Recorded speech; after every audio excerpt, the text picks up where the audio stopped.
All right, it's a punctual bunch. We'll have to shame anybody who comes in late.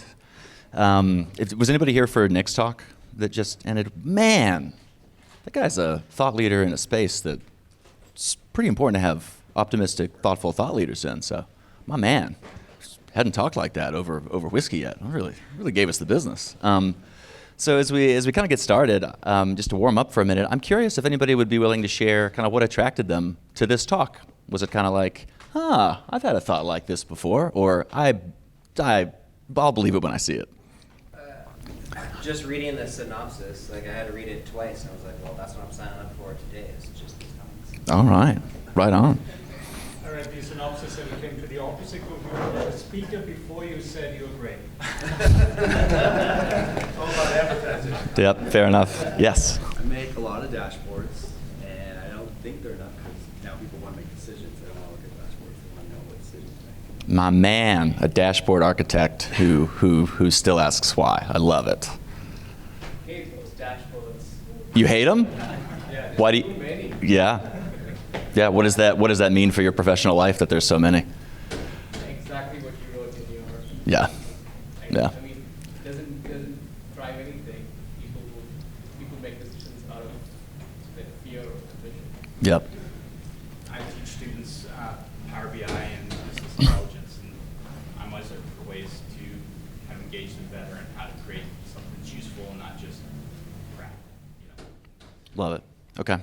Well, next year, maybe I'll have a slide with more recommendations and tangible to-dos, because if you're here for that, I might let you down, but I'll do my best. Okay. Well, thanks again, Nick. So after that deep dive into the tech world and the world we'll all be living in here soon, I'm going to bring a user experience research perspective to the party here. And we're going to focus on qualitative insight. And so I was prepared to have some tomato throwers in the room, and if that's what you turn out to be, that's great. Let's do it. But it seems like a shockingly friendly audience. I'm psyched. But nevertheless, if metrics is important to you, to your leaders, to your direct reports, as it kind of should be, I'd like to sow some seeds of doubt in that. Or if you already think the way that I think, I'd like to equip you to sow some seeds of doubt in leaders that are little too attached to their metrics. So, and I'd like to do that kind of thing, that kind of nefarious sounding thing, in a sweet way. So I'm going to start by telling a story about my 4-year-old son, Miles. And if I could get hands for any other parents of young kids in here. Oh yeah, condolences, congratulations, my people. My boy's 4, my girl's 2. I have no idea what's going on. What a zoo. And so I'm just going to keep rolling with just a little audience participation. Would any of you be willing to share a question that one of your kids has asked you that you have found noteworthy or interesting or funny or ridiculous? Or even just something they've said that's like not quite, like just only a little kid would say it. Like one of my favorites is when Miles is struggling with something, if he's trying to put a puzzle piece in that won't fit, or he's trying to close a drawer and there's socks sticking out of it and it won't shut all the way, he says, "Dada, it's not listening." I know just what he means. Anybody willing to share a question? You forget everything they've ever said. Yeah, it's true. Hold on to it while you can, because you forget it all. Okay, it's good advice. All right, write them down. Write them down the next time you get one. Well, I can help you out. I brought some examples. So, I mean, it's hardly provocative to say that young kids, I think, should be celebrated as some of the most thoughtful and creative question askers that exist. They might be the best. They have so much to teach us through what I kind of feel like is a surrealist sense of humor. And I think it's really applicable to life and to work. So some examples from my 4-year-old. And these are real, as Conan O'Brien said a lot on his talk show, include after handing him a cut-up cucumber for lunch, he asked me, "Why is this a cucumber?" That one really kind of stopped me in my tracks. And one morning, faced yet again with the prospect of having to put on his own pants, he said, "Why don't clothes work harder to get on me?" And then, kind of at his most philosophical, "Is it tomorrow?" wow, this kid is like PhD in philosophy or something. So these are kind of banger questions. Well, a few weekends ago, he flipped the script on me. He flipped the script on me. So we'd been up to visit some friends outside of Washington, D.C. at their cabin in the woods, and we'd had a really good time. We'd scrambled over rocks. We'd been in the creek. We'd petted goats. We'd eaten pizza around the fire. It was a real 4-year-old's paradise. But when it was time to go, and parents of young kids certainly know how that they are punished for providing a really good time, is that when it was time to say goodbye, the spirit of curiosity, it's safe to say, was not in the room. So get in the car, is what I was saying after we'd crossed the 30-minute mark of negotiation. No, he was saying as he was running around in his sock feet in the muddy grass. And I was kind of at my wit's end. I'd kind of done all the tricks of the trade that typically worked. And so I finally just, basically because I ran out of ideas, I just sank down to a knee and looked at him in the eyes and said, "My man, what is the matter? How can I help you? What's wrong?" And between ragged breaths, he reminded me that we had not built a fort, and I had said we would. Whoops. We'd spent too much time eating waffles and smacking trees with sticks, and we'd just run out of time. So I did my best to model the pure, guileless curiosity that this tearful little guy had taught me, and just said, "Okay, you're right. We ran out of time. I'm sorry about that. I'm disappointed too. Why don't we make the pillow fort of your dreams with every pillow in the house when we get home?" Ta-da! He took a deep breath, he smiled and nodded, and we both climbed in the car and went on our way. So that's the first of a few examples that I want to share today of the power of curiosity. And in this case, a posture of childlike curiosity had de-escalated a tense negotiation. It made my sparring partner feel heard, my son in this case. And in this specific case, it'd given me a chance to revisit a claim I'd made and forgotten about, and accept responsibility for what had changed, and then constructively move forward. We built trust, is kind of the conclusion that I think is the most important thing. And we got to the bottom of what was really going on and why Miles wasn't getting in the car, which is about the best outcome you could hope for. All thanks to cute, little, cuddly, sweetie pie curiosity. So this is one of the things that I think makes curiosity interesting and so multifaceted. Because there's something about people who are really curious and ask a lot of questions that can seem a little harmless, maybe even annoying, a little cute. There's a vulnerability in it, just baked into it too, I think, because by asking questions, you admit out of the gate that there are important things that you don't know already. And by the way, for those of you who shopped with your parents for folders or Trapper Keepers in the 90s, the name on the tip of your tongue is Lisa Frank, who is the one who inspired this design. I can't say I ever had a Trapper Keeper or a folder designed by her. I would have gotten beat up, I think, in school, but I secretly wanted one. So I've become pretty convinced that many people, and business leaders in particular, grow to view curiosity kind of like this. So it's fun, it can be punchy, but also it's kind of unserious, a non-essential discipline.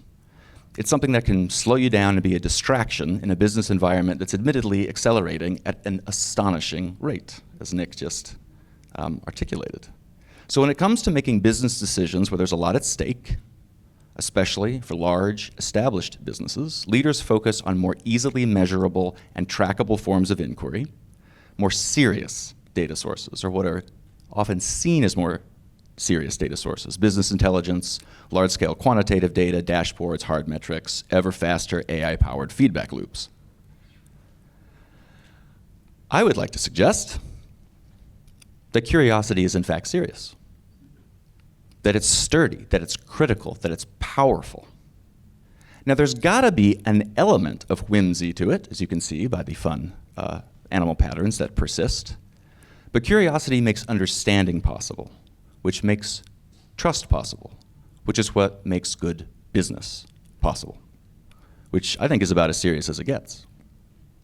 So my charge to you, or maybe to a friendly audience, it seems, my encouragement to you to charge your peers and your leaders and your team with, is that when you find yourself in situations where decisions are getting made based on analytics and data science, that you also make space for agenda-free questions that start with why. That you preserve a sense of imagination, and that this will ultimately help you charge past your competitors. This also takes courage. It can be seen as unnecessary or even preposterous to challenge data-driven decisions. Good leaders love data, and they should. The problem is they don't tend to love all data equally. And I'm empathetic to this mistake, because so often leaders are under a tremendous amount of pressure to take decisive action quickly. So they over-rely on data that's comparatively easy to collect, interpret, and take action on fast. Conversion rate, time on task, net promoter score, CSAT. These kinds of numbers are relatively unambiguous, and they're numbers. They can tell you with absolute certainty what is happening with your business, but they cannot tell you why, to your point from earlier. Which is why disciplined, courageous curiosity is a transformative advantage in a business environment that idolizes dashboards and models that can't tell you the whole story. Hi, my name's Charles, and that is my, I guess, cosmic curiosity trading card. I just kind of went a little nuts because I've never been artistically inclined, but I can write words, and now I can do things like that. This is a collaboration between an actual professional photographer and then Nana Banana AI image generator, so you've got to give it a try if you haven't already. And my confidence in curiosity's power and in the power of why questions comes from over 10 years of experience in user experience software at Dscout, where I've helped thousands of folks in product, in UX, in design, insights marketing, figure out why their users or their ex-users or their potential users do what they do and believe what they believe. And a huge chunk of those folks that I've worked with work at places like Google and Meta and Amazon. These are companies that already have a mind-melting amount of data and incredibly sophisticated systems for interpreting and taking action on that data. But they still don't know enough about the core motivations that drive user behavior and that are evolving constantly. And it's that need, usually, that drives them to connect with me and my team, to help them surface and collect the complicated, emotional, qualitative data that can actually explain user behavior, often in the form of videos, pictures, screen shares, and voice recordings, and then make sense of it all in a scalable, yes, AI-powered way. So I spend a lot of my time asking customers and prospects what they need to understand and why it's important that they do, which in turn helps me and my team craft strategically thoughtful, open-ended questions for them to ask their own users. These kinds of questions promote really authentic, deep understanding. Any fellow Simon Sinek fans are likely to have already recognized this as a riff on the famous phrase from a TED Talk he did that blew up about 10 years ago, right? Start with why. And in that context, he was talking about marketing strategy. It seems pretty 101 now, but it blew up, and I found it very impactful. And his point was, don't talk about what you make or how you make it, but why you make it. That's what differentiates you, and that's what actually sticks in people's brains and hearts. Just consider the percentage of screen time in a Nike ad of the shoes versus the elite athletes in a competition that its brand is so famous for honoring and celebrating, right? It's like 95% vibe, 5% shoe. So I would implore you to stick with why, wherever you are in your professional journey, because that's your best bet for not just understanding what's happening, but the reason behind whatever's going on with your product, your business, your design, or your relationship, for that matter.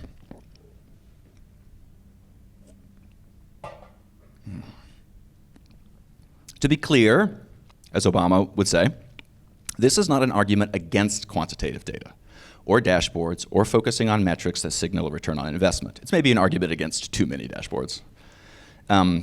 These are all essential. This is an argument against tunnel vision. It's an argument for prioritizing asking thoughtful questions continually of your users in order to understand them deeply, build for them confidently, and make a truckload of revenue. I've got 3 stories that illustrate this, and first up is a tale of woe. Have you ever been asked a question by somebody who wasn't the least bit curious? I think maybe even most questions are like that. That tends to happen the most, I think, at companies and in environments where curiosity is kind of thought of in this way. Spirit of curiosity like this. So cute, kind of ethereal, pretty fun to hang out with. Silly. But not the right company to keep for serious people making important decisions. Recently, this was the case at an industry-leading company powering the creator economy that spent an enormous amount of money and time on a redesign. So we're talking a new app, updated logo and brand, a comprehensive refresh to help attract and retain more paying customers. And it's not like they didn't do their homework. This was a huge strategic bet. So their leaders asked tons of questions. What features get the most use? Where are the opportunities to drive upsells? How can we differentiate from our competitors? How do we convert more visitors? These are important questions that easily measurable data can help answer, but they're not the kind of questions that come from a place of open-hearted curiosity. These are questions with a clear agenda. So if our spirit of curiosity here, in this case, this cute little cosmic seal, had been invited to participate in the decision-making around this rebranding, he might have asked questions like, why do our users create content in the first place? What does that do for them? What's at stake for them if they weren't able to for some reason? What does a successful week in the life of a content creator look like? How about a bad one? What would getting to the next level as a content creator look like, feel like? So the answers to some of these questions, I'll admit, may seem kind of self-evident, but they deserve to be asked at regular intervals. Otherwise, you risk losing touch with users, with what users really get out of your product or service, what they really love about it, and what drives them crazy, and why. But our friend here wasn't invited to the conversations that drove those decisions. And the rebrand was a disaster. Power users left in droves. Valuation took a big hit. And it's not like they ignored their customers. They were militant about metrics. But they lost track of what their users really wanted. They got comfortable assuming they already knew instead of tempering their business objectives with rich customer feedback. So they came to me and my team with their head in their hands. They didn't present this way, but we figured it out. And they asked us to help them figure out where they'd gone wrong. Figure out why people were leaving, what it would take to get them back, and how to keep something like this from happening again. So we designed a whole research program with them to reorient, to stop the bleeding, to get back to the basics that powered their success early on. But they didn't roll back the redesign. There was too much pressure to press forward and achieve the business objectives that had informed so many of these major changes. So to some extent, the damage was done. If you don't stay curious, this will eventually happen to you. I believe that. So I really do love that silly seal.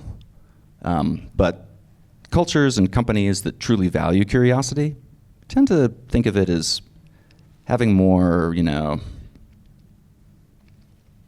gravitas, more weight, more potential impact. And God bless them, there are some companies out there where creative, open-ended questions are continually welcomed and respected, even though it's really challenging to identify an exact dollar amount saved or made as a result. And so challenging to defend spending time and energy on when there's so much work to be done that is clearly directly tied to growth and revenue goals. So story 2 is a tech leader I've worked with for 8 years who serves small business owners, is a great example of a company that thought of the spirit of curiosity more like this. More serious, more heft, more respect. And I know this because they did more deep, very nearly ethnographic research than any of my other clients. Because the truth is, leaders don't often pound the table for curiosity. What gets our users out of bed in the morning? What keeps them up at night? And for this particular company, why start a small business in the first place? I mean, how useful are these kinds of questions really, compared with more sensible, tactical ones like, what frustrations do you have with our app? Of this list of 10 potential features, rank them in order of impact. What would you be willing to pay for each of those new features? For my client, which I'm going to call ELK, leaders made room for questions motivated by a desire for deep understanding that could guide long-term strategy in addition to more surface-level, tactical questions aimed at increasing customer satisfaction scores, increasing usage, and revenue. A poignant example of this, one of my favorites, happened when Elk was at a really pivotal point in their growth and faced the challenge of expanding their presence meaningfully past the West Coast. And to guide this effort, leaders at Elk had the humility to acknowledge that the vast majority of their workforce lived and worked in San Francisco, a bubble within California, which is itself kind of a bubble, with its own famously distinct culture and vibe and norms. So they went to see their heartland customers, who they wanted to nurture and attract more of. But they did this digitally by running a D-Scout diary study, where we asked small business owners from around the interior US to capture their day-to-day experience by taking short videos, pictures, and answering questions over the course of a week or two. The guiding principle of this study was, if a moment matters to you, small business owner, we want to see it, we want to hear about it, we want to understand it, especially highs and lows related to your business. And the videos that started streaming in were incredibly candid, authentic, and borderline intimate. Mike from Montana with the motorcycle shop walked us through his house on Christmas morning, kids galloping through the hallways. Chris from Minnesota, whose son worked at his sawmill and who led a men's Bible study on Monday nights. Evelyn and Juan from New Jersey, who basically sold everything to open a dance studio, were optimistic, still holding their breath, hoping their finances would work themselves out in the long run. Leaders at Elk learned what these people really cared about, what challenges they were up against, what ultimately mattered to them, and how their products or services fit into that scheme. And it turned out their marketing and branding was coming off as increasingly coastal and elitist. It was inadvertently sending the message that moving or expanding into a more cosmopolitan area was the obvious understood goal of starting a business, when in fact many of these business owners described their business as an explicit effort to double down on their local community, to put down roots. We also discovered an interesting identity problem. In screening for qualified participants for this study, we discovered that many folks who met the criteria, technically, didn't consider themselves small business owners. They just had a side hustle or a hobby, or they just worked for themselves and were in the pursuit of building a business one day. And while many of them had a rich local community, very little of that unique community, its vibe, its language, its values, was finding its way into their digital experience. So how much was it worth to Elk to discover that in order to keep and expand their non-coastal customer base and to nurture vulnerable baby business owners through their first year, it needed to shift its messaging. It needed to sharpen and extend its definition of its target market. And it needed to find ways to bring more of the flavor of local in-person experiences to communities online. So how much churn did that prevent? How many new customers did they acquire thanks to this exact work? In this case, this work was received as self-evidently valuable by leaders, so the researchers weren't pressed to calculate a numeric value, but what, $1 bazillion? Let's go with $1 bazillion, sure. That's an alter to ROI. And I am so sick of this shit. It's really important, okay? I get it, but it can't hear your prayers. So this next story, as I'm sure you've guessed, is about trying to win the business of an insurance company. Talk about an industry built on precision, on math. And not much call for creativity there, besides if you're working on one of their Super Bowl commercials. So it stands to reason that when one of the major players in the insurance space booked a D-Scout demo with me, looking to consolidate tools and scale their usability and design research practice, they were eager to see proof of value. They were eager to tally up the total number of features we could provide, as if more features just makes you better. In their minds, our business relationship was going to be a simple information exchange, nothing too exciting. But we stayed curious. We answered questions with questions. And little by little, we drilled farther into why else they might have come to us, besides looking for a better deal, besides because they were supposed to review all of their vendors and shop around. I'll admit that things got repetitive with all of our question asking, and our main point of contact got a little annoyed. But the fourth or fifth time we met, we were talking through number of teams, number of designers and researchers on each team, number of estimated prototype tests per month. And we asked about their best practices for sharing insights across teams. And our contact paused, and she thought for a second. And she said, what did she say? She said, nobody knows the whole flow. What? Nobody knows the whole flow. And I'll admit, my eyes just like lit up on the phone when that happened, because I knew in an instant that they were in trouble and we were in business.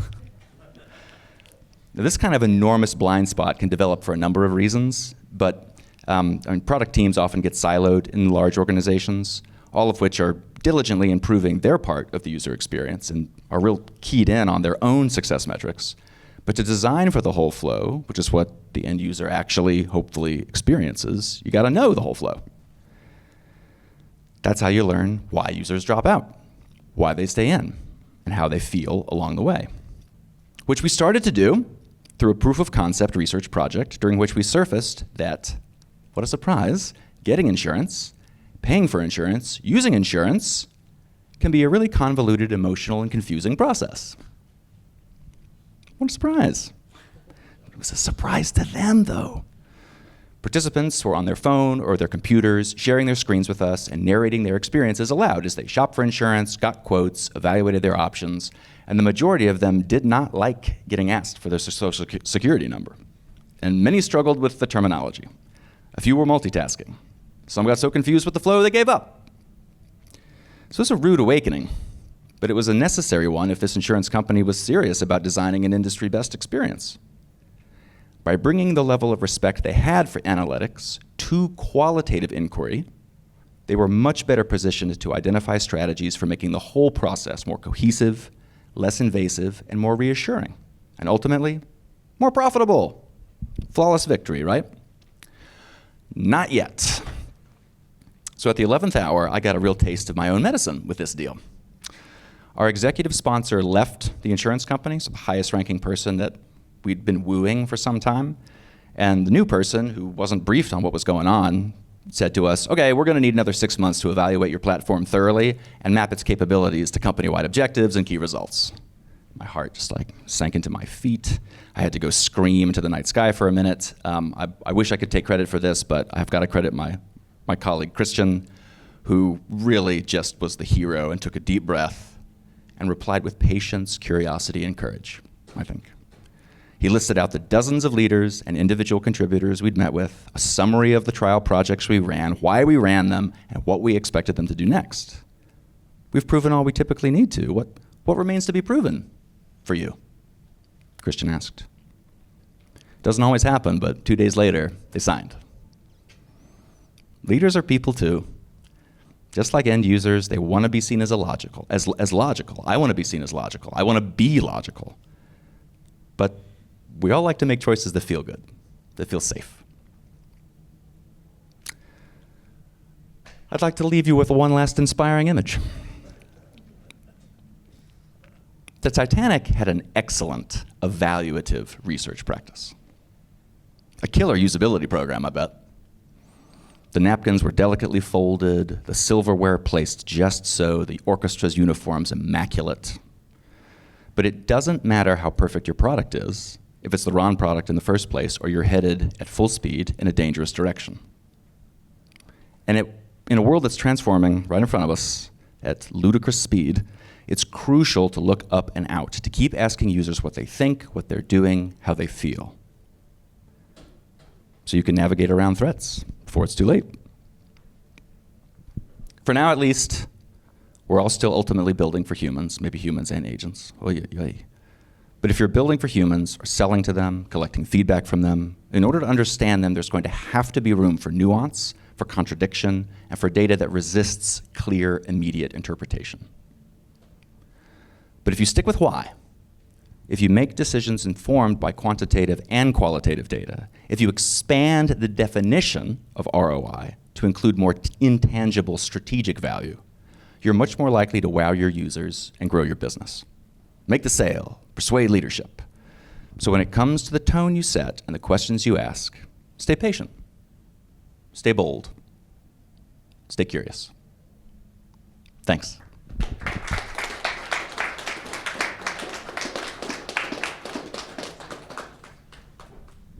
Yeah, that was speedy. I'll have to put more stories in next time. Any questions? Reflections? Tomatoes? I was hoping to get at least one tomato. There weren't any dashboards. That's true.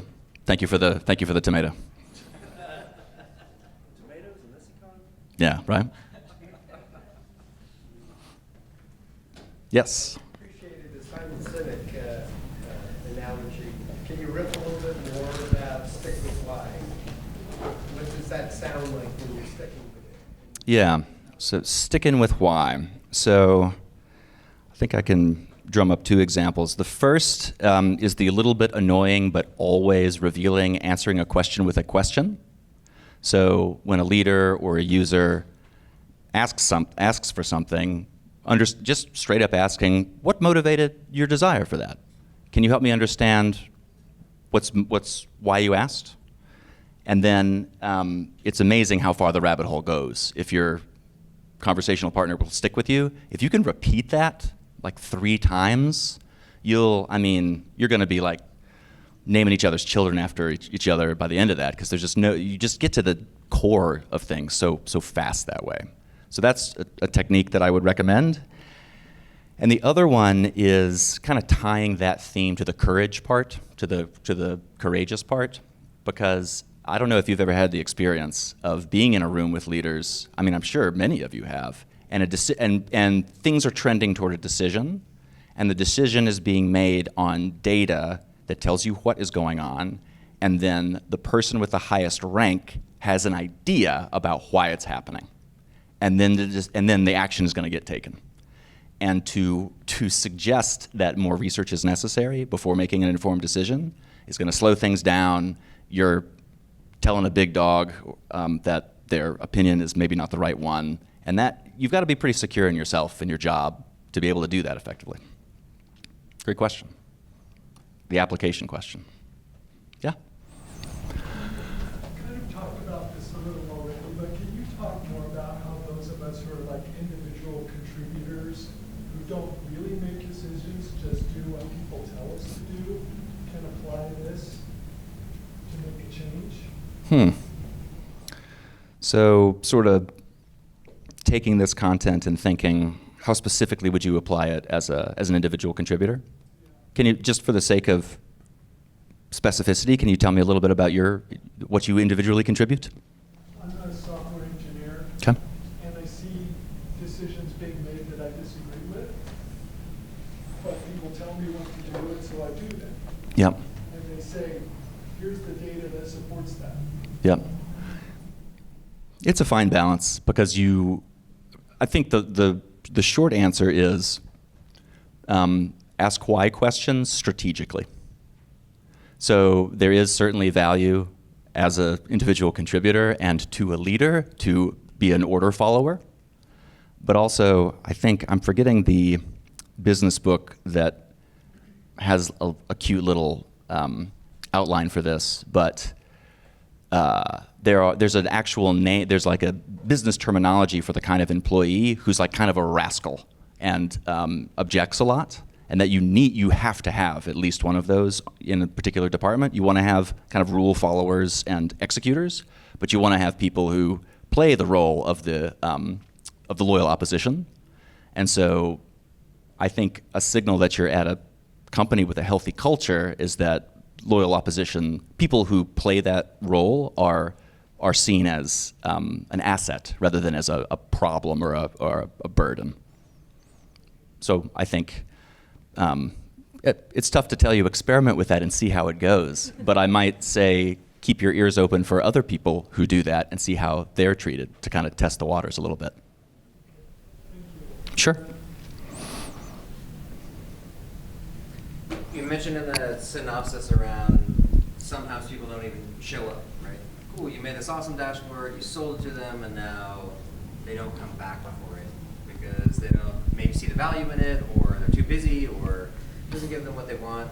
Like, how do you engage the quiet people that aren't engaged versus asking the users who actually do fill out the survey or you agree to an interview and you can get the feedback from them, ask the questions. How about the dark energy, dark matter folks that you can't get to?